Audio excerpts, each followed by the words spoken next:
Vous le savez, les biens sont de plus en plus difficiles à vendre en raison de la conjoncture financière. Alors, pour donner un coup de pouce au marché, une nouvelle activité est en plein essor, le home staging, ou si on traduit, comment donner un coup de jeune à sa maison.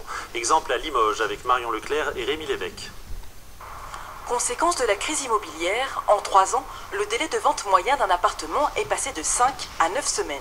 Dans ce contexte, un défaut jusqu'alors sans conséquence peut dissuader un acheteur. C'est là qu'intervient un nouveau service, le home staging ou revalorisation immobilière. Son objectif, accélérer une vente grâce à quelques coups de peinture et des aménagements simples. Voilà, les rideaux, on n'en parle plus, on en met d'autres. Ce système va permettre de relancer des ventes qui stagnaient depuis un certain temps, donc ce qui favorisera le vendeur et l'acquéreur, parce qu'au moins il achètera un bien qui sera sympa. Exit donc la tapisserie défraîchie et le mobilier démodé. Une décoration épurée et des tons clairs permettent de dépersonnaliser un intérieur. Pas question de masquer d'éventuels défauts, ni d'engager des travaux pharaoniques.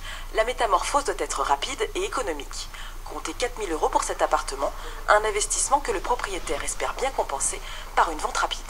Quand on le voit aujourd'hui par rapport à ce qu'il existait auparavant, un client peut avoir un coup de cœur alors qu'au départ, il ne l'avait pas. Lors des visites, l'effet de ce coup de neuf est immédiat. La première impression doit être bonne puisqu'elle est décisive lors d'un achat. Ouais, c'est quand même plus agréable. Ouais. C'est vrai qu'on se projette mieux, quoi. Voilà. Là, ça va, on peut arriver, on pose nos meubles et c'est terminé. Signe d'une évolution du marché immobilier, le home staging est amené à se développer. Il devrait permettre à certaines annonces de ne plus s'éterniser en vitrine. Nous partons à la